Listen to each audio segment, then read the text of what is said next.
mandi itu di hari Jumat. Oh iya, mana ya? Paham ya? Oh iya, iya. Jadi kalau hari Jumat ada sunnah Mandi. pada hari Jumat. Niatnya gimana? Ya udah di luar kamar mandi. Allahumma shalli ala sayyidina Muhammad. Allahumma shalli ala sayyidina Muhammad. Wa ala ali sayyidina Muhammad. Wa ala ali sayyidina Muhammad. Ya man biyadihi maqalidul khairi kullihi wa ilayhi turja'ul amru kulluhu ya fattah ya alim ya fattah ya alim ya fattah ya alim iftah lana fathan qariban hab lana ya wahhab ilman wa hikmatan wa rizqi ya razzaq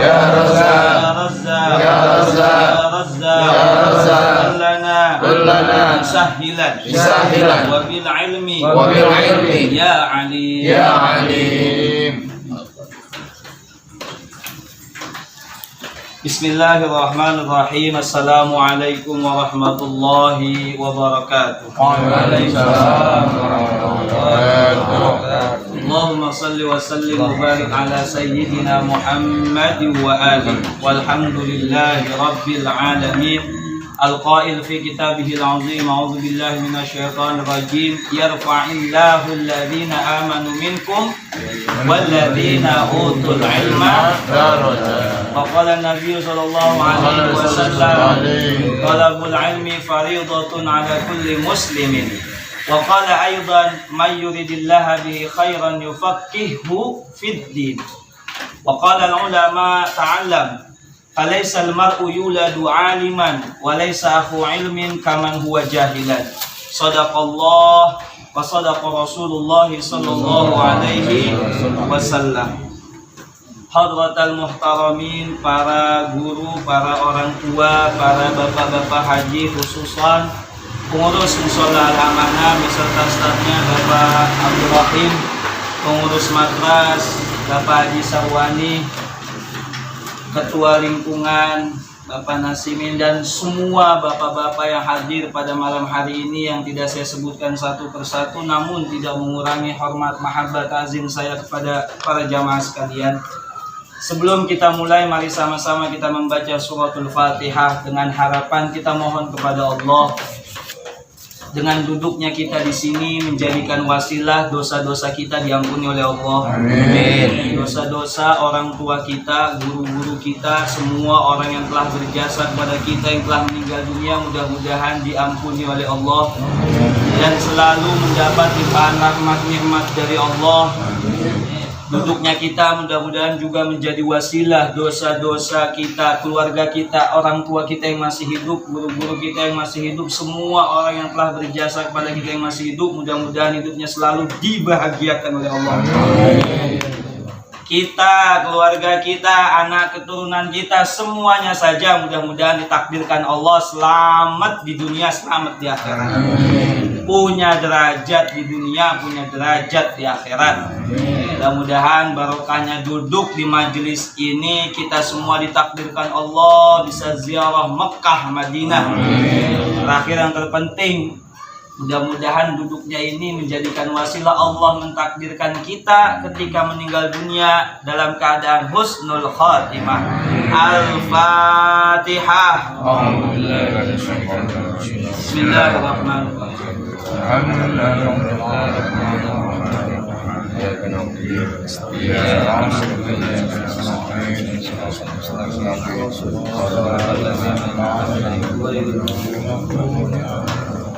Waghfir lana wa liwalidayna amin Allah rabbul alamin.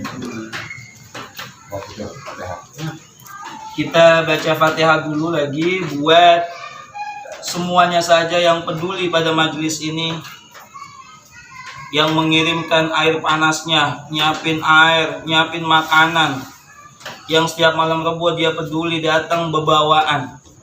Mudah-mudahan hidupnya dan rizkinya dibarokahi oleh Allah. Dan juga Fatihah buat yang nyumbang speaker di atas nama. Nyumbang uang 1 juta. Nyumbang uang 1 juta. Almarhum solehan. Almarhum solehan, mudah-mudahan di kuburnya di alam barzah dia mendapatkan rahmat nikmat dari Allah. Amin. Apa lagi? Semuanya saja kita semua yang peduli pada majlis ini mudah-mudahan diberkahi Allah. Al-Fatihah. Bismillahirrahmanirrahim. Alhamdulillahirabbil alamin. Arrahmanirrahim. Maliki yaumiddin. Iyyaka na'budu wa iyyaka nasta'in. Ihdinas siratal mustaqim. Shiratal ladzina an'amta 'alaihim ghairil maghdubi 'alaihim. Waghfir lana wa liwalidayna amin Allahu rabbul alamin. Para jamaah sekalian, pada pertemuan yang lalu kita sudah membahas tentang salat lil musafir, salat bagi orang yang sedang bepergian, musafir.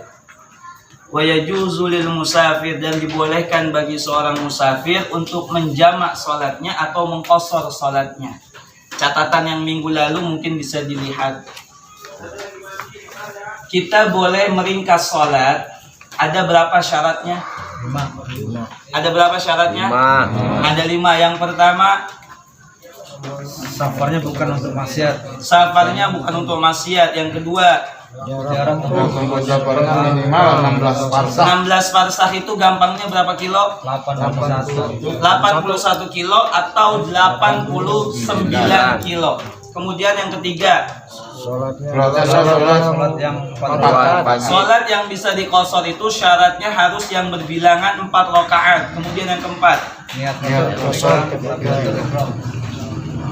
ketika takbiratul ihram niatnya diimbangi dengan niat sholat qashar. Kemudian yang kelima terakhir, Tidak bermakmum kepada imam yang mungkin. tidak bermakmum kepada imam yang mungkin. Jadi kalau kita musafir ya kita buat jamaah orang-orang itu musafir, jangan kita mau qashar tapi imam kita orang yang mukim, yang menetap di situ. Nah, itu sekilas pelajaran kita yang minggu lalu. Adapun malam ini insyaallah kita akan masuk pada pembahasan faslun syaraitu wujubil jumu'ah, pasal tentang syarat wajibnya sholat Jumu'ah, sholat Jumat. Ya, bisa minta tolong dibacakan Pak Hadi. Pak Hadi, bisa lihat itu aja. Kalau ini takut aku lihat nggak kelihatan. Faslun wa syaraitu wujubil jumu'ati, belum dapat. Yang udah dapat aja. ini. Ayo bacakan tolong atas. Faslun wa syaraitu Faslun wa syaraitu wujubil jumu'ati sab'atu asya'. Syarat-syarat wajib sholat Jumat ada 7 perkara. Bismillahirrahmanirrahim. Alhamdulillah rabbil alamin wassalatu wassalamu ala asyrofil anbiya wal mursalin sayyidina maulana Muhammadin wa ala alihi washabihi ajma'in, amma ba'd. Qala al-musannif rahimahullahu ta'ala wa nafa'ana bihi wa bi ulumihi fid dharain amin amin ya rabbal alamin. Faslun ay hadha utawi ini satu fasal wa syaraitu wujubil jumu'ati sab'atu asya'. Syarat wajibnya sholat Jumat itu ada 7 perkara.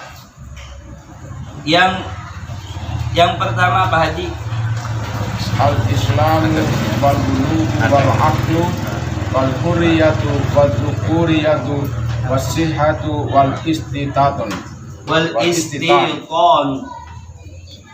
Islam, balik, berakal, merdeka, laki-laki, sehat dan menetap atau mukim. Ada 7.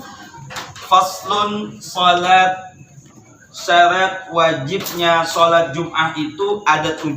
Yang pertama sampai yang ketiga, wa hadhihi syurutu aidan li ghairil Jum'ah minas sholawat. 3 ini juga termasuk syarat wajibnya sholat bagi selain sholat Jumat: Islam, balik, dan berakal. Kemudian kalau sholat Jumat ada tambahannya, tidak hanya 3 itu. Yang keempat adalah al-hurriyah. Dia itu orang merdeka. Saya sudah bahas kemarin, zaman kita sudah tidak ada perbudakan. Jadi semua kita termasuk hurriyah, merdeka. Yang keempat wa dzukuriyah, yaitu orang laki-laki. itu wajib dia untuk sholat Jum'ah. Yang keenam, wasihhatu, dia dalam keadaan sehat afiah, maka dia wajib. Yang terakhir, wal istitanu, yaitu orang yang menetap atau dia orang yang mukim. Di situ dikatakan. Sebelum kita lanjutkan, ada mahfuqah, sedikit catatan. Yang bawa kolam, yang bawa pulpen bisa menambahkan. Sholat Jumat itu hukumnya apa sih? Udah hafal, berarti nggak usah nyatet. Tapi yang mau nyatet, yang bawa pulpen tuh. Hukum sholat Jumat itu adalah fardu ain, wajib bagi setiap individu, nggak bisa diwakilkan. Syaratnya 7 tadi. Selama dia Islam, selama dia balik, selama dia berakal, selama dia merdeka, selama dia laki-laki, selama dia sehat, selama dia menetap mukim, maka dia dikenakan hukum wajib untuk melaksanakan sholat Jumat. Gitu. Dalilnya ada nggak dari Al-Quran? Kita hafal semua. Surah Al-Jumu'ah ayat 9, hafal semua. Ya, ayo bareng-bareng. Ya ayyuhalladzina amanu idza nudiya lis-sholati min yaumil jumu'ati fas'au ila dzikrillahi wa dzarul bai'. Jadi dalil wajibnya sholat Jumat di dalam surah Al-Jumu'ah ayat 9. Yang bawa kolam tulis tuh. Dalil wajibnya sholat Jumat, surah Al-Jumu'ah ayat 9. Jadi, ya ayyuhalladzina amanu, wahai orang-orang yang beriman, idza nudiya lis-sholati, idza apabila nudiya dipanggil. Siapa yang dipanggil? Ya khitabnya orang-orang yang beriman. Wahai orang-orang yang beriman, apabila kalian dipanggil oleh Allah lis-salati, untuk melaksanakan sholat, fas'au ila dzikrillah, maka bersegeralah engkau menuju Allah untuk mengingat Allah. Ila dzikrillah, untuk mengingat Allah. Fas'au ila dzikrillah wa dzarul bai'a, dan tinggalkanlah jual beli. Apa hanya jual beli saja? Bukan. Itu kiasannya waktu itu orang banyak jual beli, berhenti jual belinya, ayo kita ke masjid untuk melaksanakan sholat Jumat. Saya kan nggak jual beli, saya di kantor, sama. Saya kan lagi main, sama. Saya lagi main futsal, sama. Berhenti untuk melakukan sholat Jumat. Dan itu dari surah Al-Jumu'ah. Kemudian dari hadis ada nggak dalil wajibnya sholat Jumu'ah? Ada riwayat hadisnya Imam Muslim dari Abi Hurairah, dikatakan ini ancaman juga. La yantahiyanna aqwamun an wad'ihim li jumu'ati aw la yahtimanna Allahu ala qulubihim thumma liyakunanna minal ghafilin. Hati-hati nih. Layahtahiyanna aqwamun, demi Allah, berhentilah wahai kaum laki-laki, orang laki-laki, an wad'ahim li jumu'atin, yang sering meninggalkan sholat Jumat berturut-turut. 3 kali. Ada ancaman dari Nabi, wahai demi Allah, wahai orang laki-laki yang sering meninggalkan sholat Jumat, ketahuilah, aula yahtimannallahu ala qulubihim, atau Allah akan berhenti, disuruh berhenti, jangan sampai kita sering meninggalkan sholat Jumat.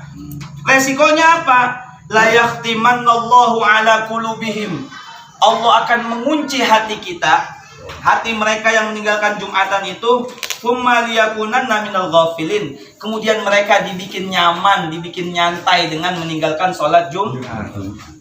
Kayak biasa aja gitu. Kayaknya nggak ada perasaan hilang, ada sesuatu yang hilang. Kalau di tubuh, di hati kita ada sesuatu yang rasanya gelisah, kalau kita belum sholat, itu masih bagus.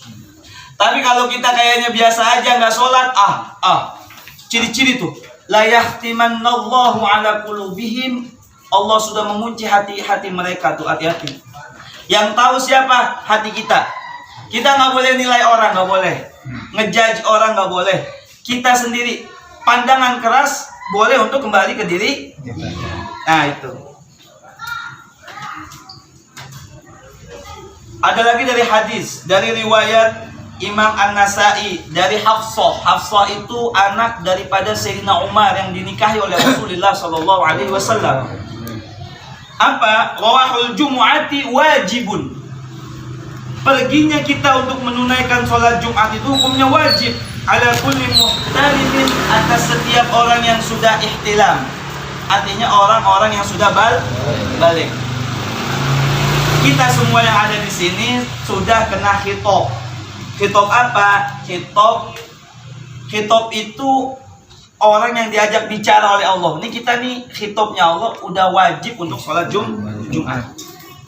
Ancaman lagi, apa ancamannya? Man tarakal jumu'ata thalathata jum'ain. Siapa orang taraka yang meninggalkan al-jumu'ata ing sholat Jumat. Siapa orang yang meninggalkan sholat Jumat thalathata jum'ain, 3 kali berturut-turut Jumat, dia tidak sholat tahawunan, karena dia merendahkan kewajiban Jumat itu, dia menganggap remeh, nggak apa-apa nggak sholat Jumat. Ada perasaan seperti itu, toba Allahu ala qalbih, Allah mengunci, menutup hatinya. Auzubillah min. Mudah-mudahan di sini nggak ada yang 3 kali berturut-turut sengaja dengan merendahkan kewajiban sholat Jumat. Nggak ada di sini. Ya. Beda. Kalau corona beda. Ya. Ada ilatnya. Kemudian ada lagi kemarin yang nanya, bener nggak kalau datangnya pagi-pagi dapat onta yang besar, datangnya di waktu kedua dia seperti berkorban kepada Allah dengan membawa kerbau atau sapi yang besar, datangnya di selanjutnya dia seakan-akan bawa kambing, terakhir dia seakan-akan bawa ayam, paling akhir bawa telur. Ada hadisnya nanti. Nah, itu ya. Kita lanjutin dulu, nanti syarahnya, penjelasannya nanti ya. Kemudian tadi bisa wasyaraitu, selanjutnya wasyaraitu fi'liha thalathatun.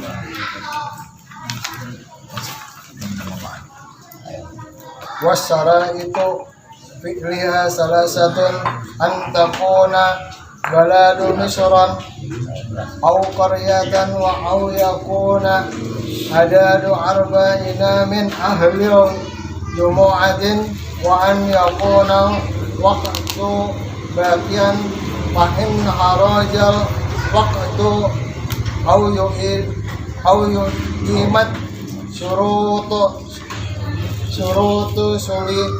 suliyat jukhran. Nah, artinya syarat-syarat mengerjakan sholat Jumat ada 3. 1. Tempat pelaksanaan sholat Jumat itu harus di kota atau di desa.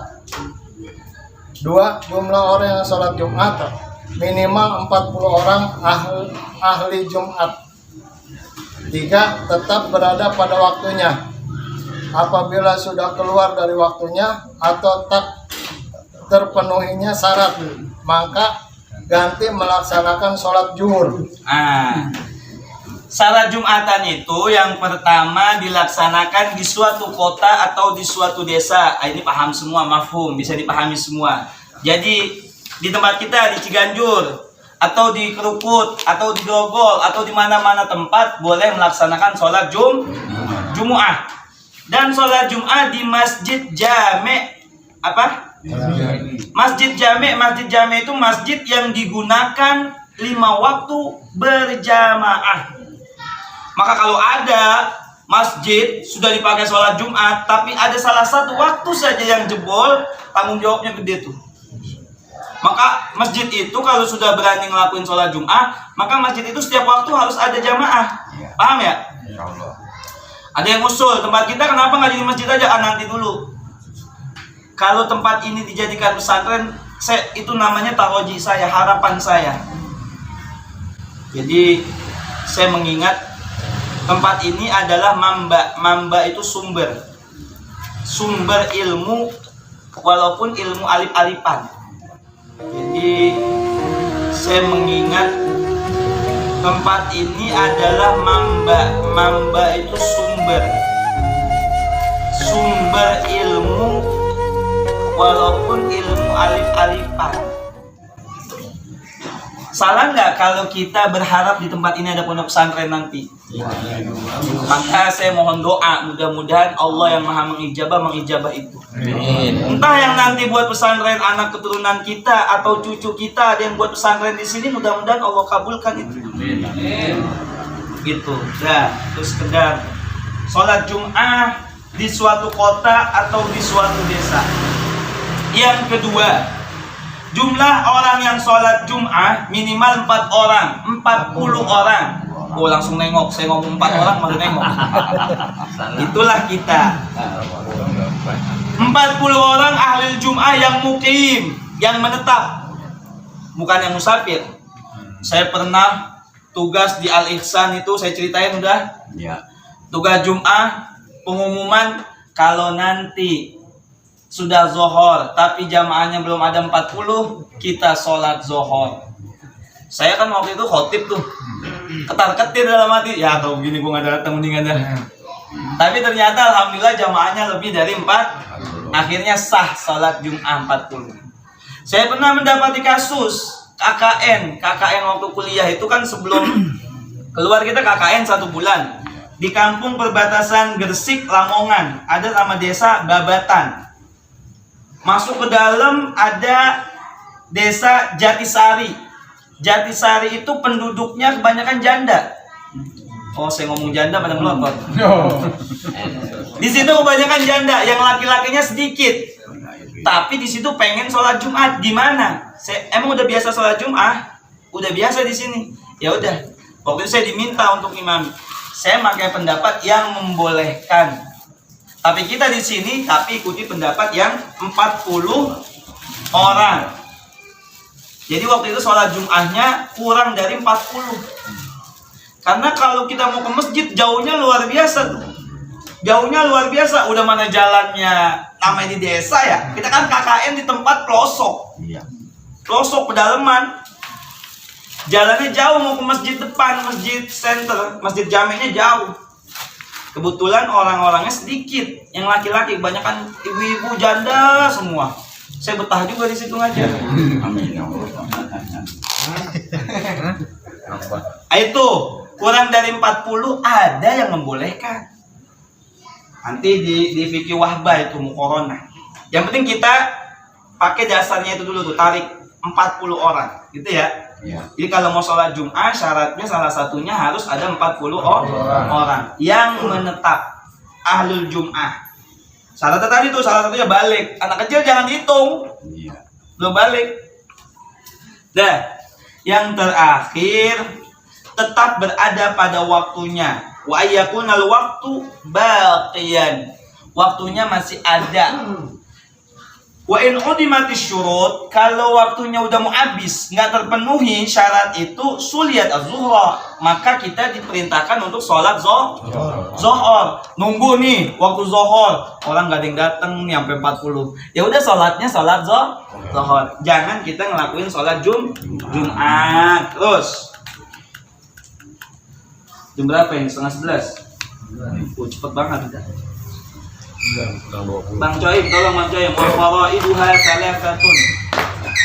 Faraiduha salasatun.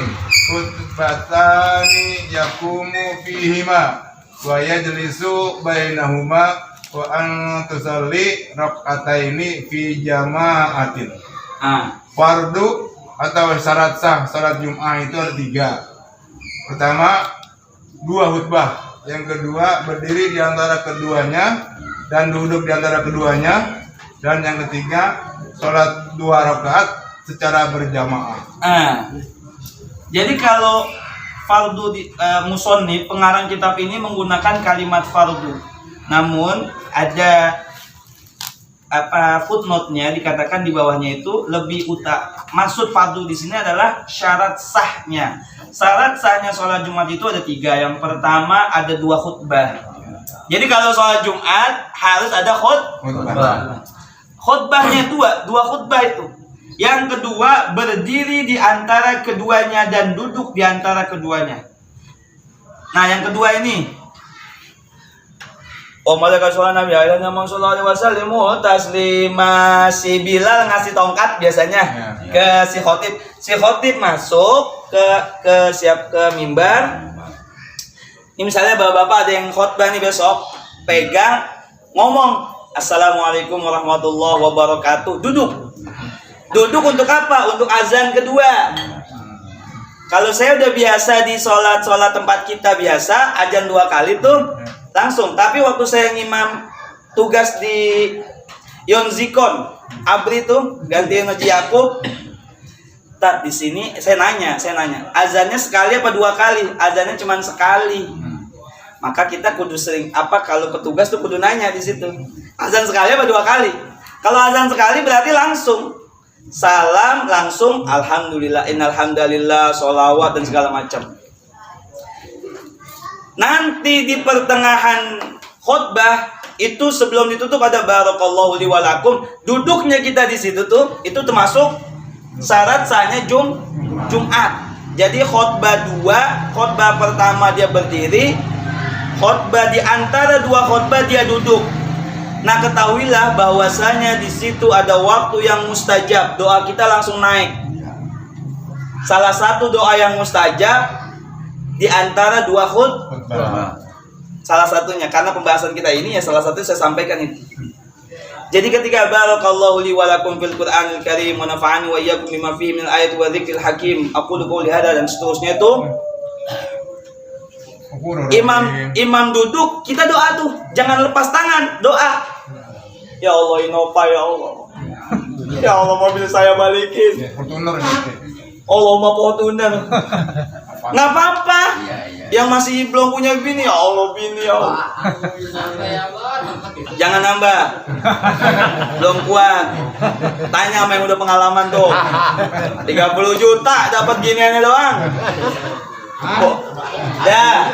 Adil enggak nambah adil. Doa di situ di Jumat itu doa. Perbanyak baca doa. Karena hari yang paling bagus nanti saya jelaskan. Mungkin setelah jam 9 ke atas itu nanti saya bukakan kitabnya. Nah itu ya. Jadi duduk, saat khotib duduk kita doa tuh. Perbanyak doa yang bagus, yang banyak.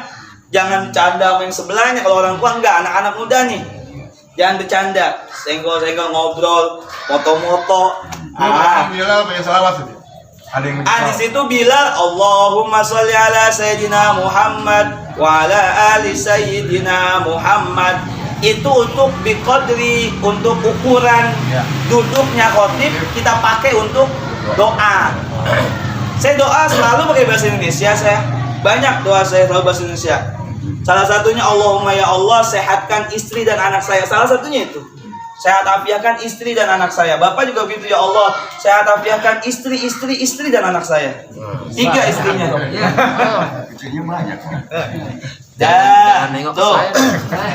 Selanjutnya yang megang siapa lagi? Pak Walid.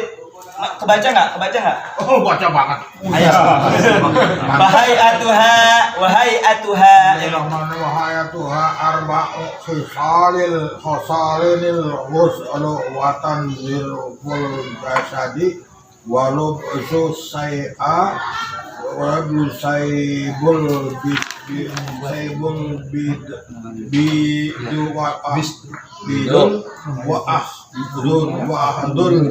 Sufuri waktu gundul. Iya saya lupa kasih harokat. Pakaiannya lupa ya? Ya lupa maaf. Artinya Pak. Bismillahirrahmanirrahim. Sunnah niat sholat Jumat ada 4. 1. Mandi. 2. Membersihkan badan.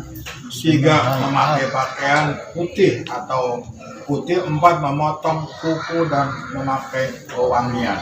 Wahai atuha arba'u khisal. Sunnah hayatnya di dalam Jum'ah itu ada 4 perkara. Di kitab ini 4. Nanti kalau kurang banyak tuh ada memang.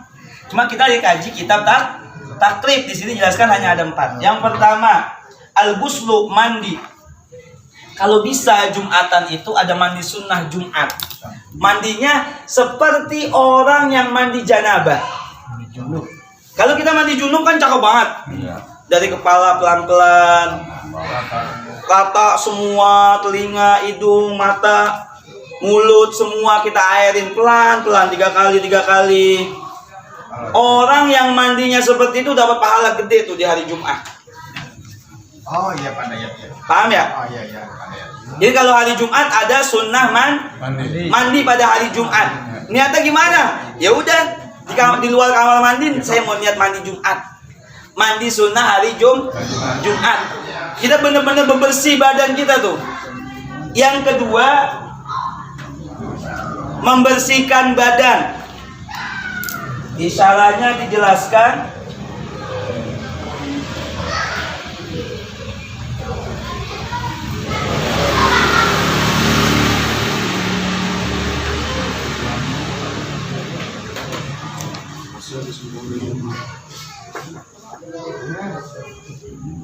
Al-ghuslu liman yuridu khuduriha min dzakarin aw untha. Di sini dikatakan perempuan juga boleh, tapi nggak wajib. Perempuan juga boleh, tapi nggak wajib. Bukan di tempat kita, di Istiqlal kadang-kadang ada. Masjid-masjid gede kadang-kadang ada aja perempuan yang mau sholat Jumat.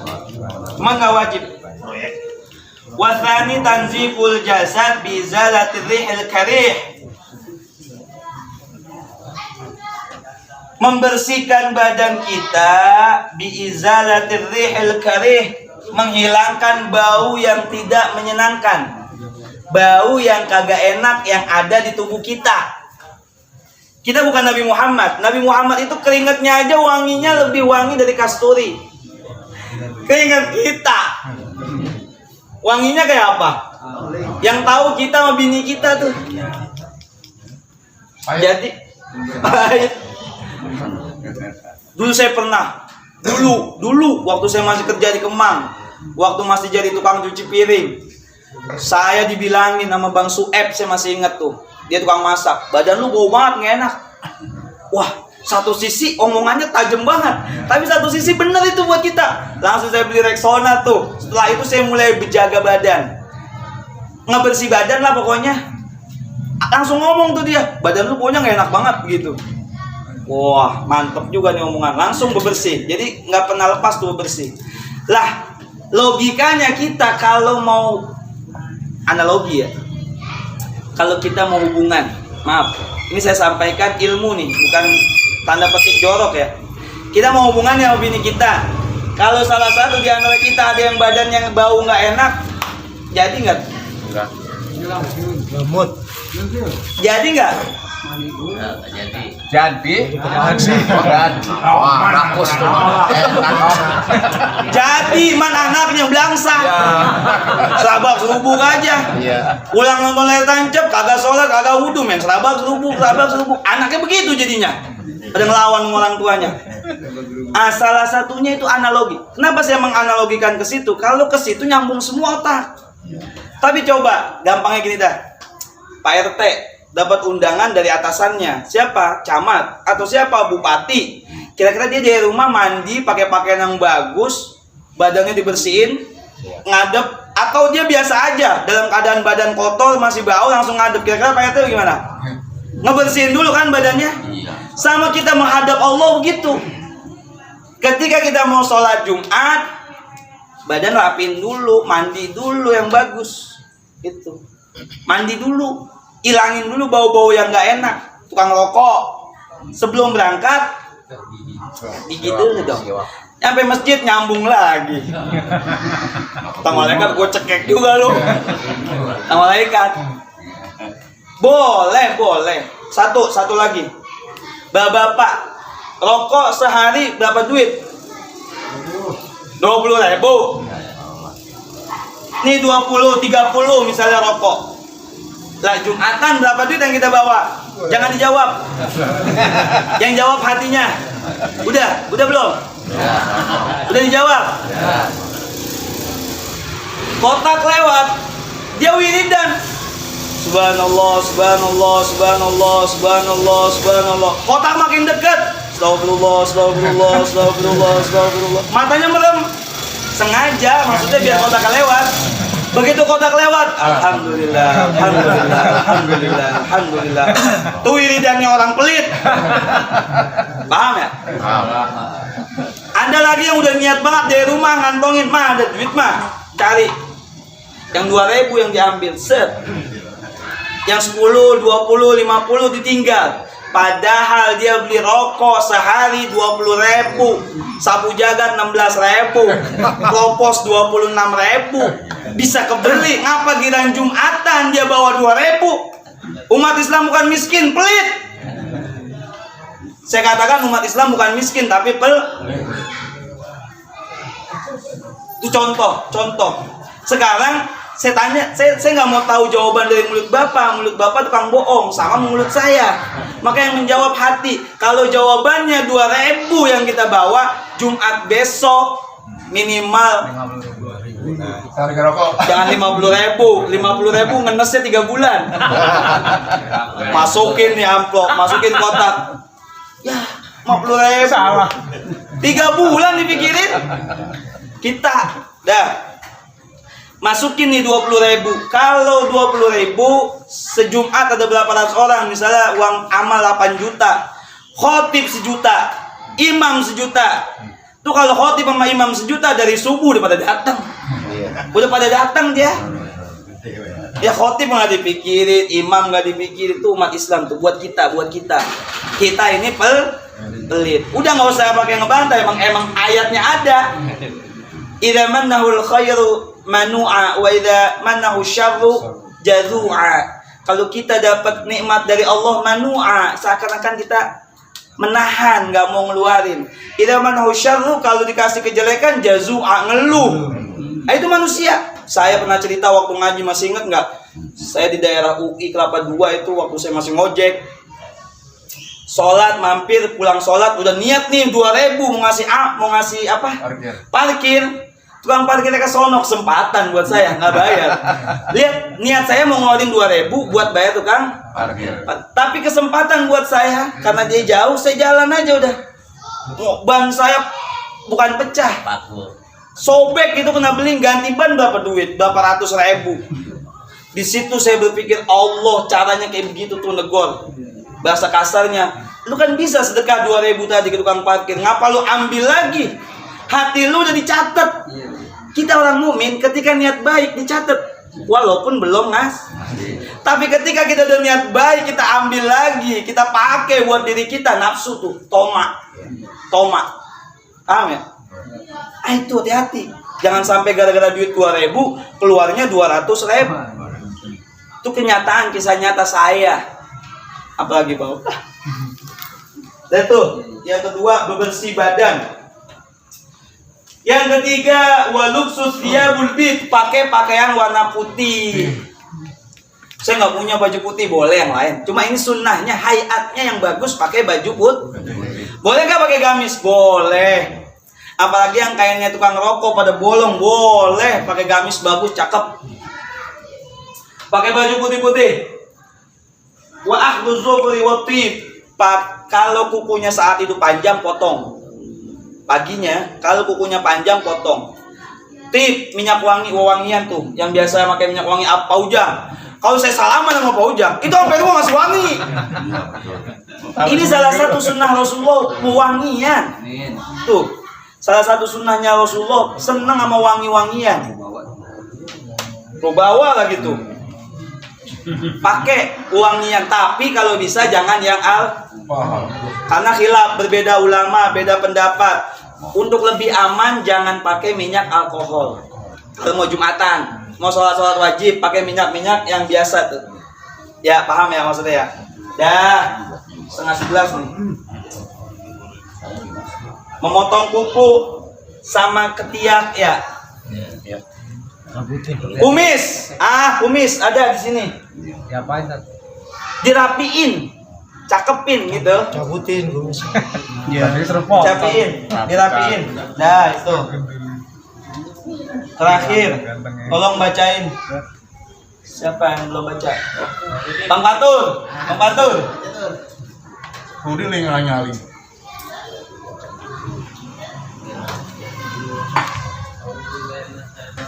Keras. Masih muda.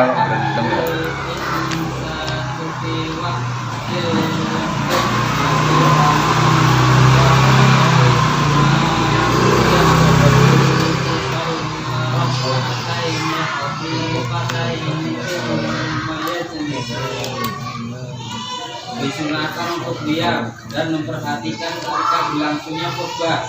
Siapa yang masuk masjid sedangkan imam sedang berkhutbah, maka sholat 2 rakaat yang ringan kemudian duduk.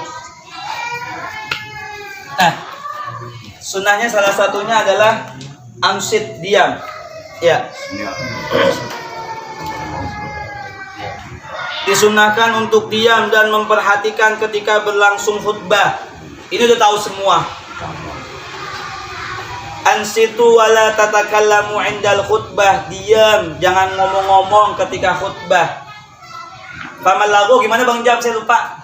Kalau di pondok tuh ada faqad ruwiya an Abi Hurairah radhiyallahu anhu annahu qala Rasulullah sallallahu alaihi wasallam idza qulta li sahibika yaumal jumu'ati ansit wal imamu yaktubu faqad laghaw.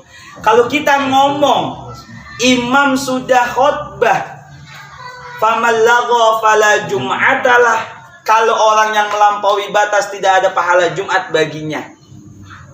Artinya ketika khutbah sedang berlangsung, kita usahakan sebisa mungkin jangan ngobrol. Kenapa? Khawatir fala jum'atalahu, tidak dapat pahala Jumatan. Seperti itu. Kemudian siapa saja yang masuk masjid sedangkan imam sedang khutbah, maka sholatlah 2 rakaat yang ringan kemudian duduk. Pernah kita bahas kemarin, cuman di luar kajian, sudah tanya jawab. Datang khotib udah ada. Kalau saya biasanya langsung duduk. Diganti dengan subhanallah walhamdulillah wala ilaha illallah Allahu akbar. Cuma ada juga yang mengatakan, termasuk pengarang kitab ini mengatakan, sholatlah kamu 2 rakaat khafifatani, 2 rakaat yang ringan, maksudnya yang cepet. Yang maksudnya nggak lama gitu sholatnya, bacaannya. Sholat yang ringan, tahu kan maksudnya ya? Bukan cepet, nanti kalau cepet diartikan kacau nih, cepet banget. Kalau posisinya sekiranya mengganggu orang-orang, apalagi berhadapan sama si khotib, itu nggak baik. Itu nggak baik. Tapi biasanya yang namanya orang terlambat nggak mungkin dapat di depan berhadapan begini. Maka sholatlah silakan. Mau sholat tahiyatul masjid, mau sholat wudhu, mau sholat sunnah, apa aja silakan. Ya, udah ya. Paham nih? Udah jam 9, kita tutup dulu, nanti kita lanjutkan dengan diskusi tanya jawab. Bisa begitu ya? Pas 1 jam. Kajiannya udah pas itu. Sesuai. Nanti di sini saya sudah siapkan kitab Syekh Wahbah Zuhaili. Baik, kita cukupkan aja udah. Jam 9. Mudah-mudahan apa yang saya sampaikan ini bermanfaat buat kita semua, menambahkan kita bisa taqarrub, mendekatkan diri kita kepada Allah Subhanahu wa taala. Apabila ada kesalahan tolong nanti disampaikan gitu ya. Ini saya sampaikan nih. Waktu itu saya pernah ngomong di Amerika ada Aminah Wadud mengimami sholat laki-laki. Bahasa saya salah, transgender itu salah. Yang benar adalah kesetaraan gender. Udah masuk YouTube lagi salah. Nah itu salah satu. Emang orang kalau lagi ngomong gini kadang nggak kekontrol. Ini pikiran kadang benerin. Itu salah tapi keucap juga gitu. Nah namanya masih belajar. Doain saya biar bisa terus berjuang. Kita tutup baca Fatihah sekali lagi. Mudah-mudahan kajian kita dirahmati Allah. Diberkahi Allah, kampung kita dijaga dari bala-bala penyakit musibah. Yang sakit mudah-mudahan sehat afiat. Kita yang hadir bisa istiqomah. Semua saja yang peduli dengan majlis ini mudah-mudahan diselamatkan dunia akhirat. Al-Fatihah. Alhamdulillahirabbil alamin. iyyaka na'budu wa iyyaka nasta'in shiratal ladzina وانفعنا يا كريم الفاتحة الفاتحة ببركة الفاتحة بكرامة الفاتحة يا فارج الهم يا كاشف الهم يا مالك يا مغفر ويرحم اللهم يا جافي الله يا الله ويا جافي الله يا رحمن ويا الله يا رحيم صلى الله على سيدنا محمد وعلى آله وصحبه وسلم وتحياتهم فيها سلام وآخر دعواهم الحمد لله.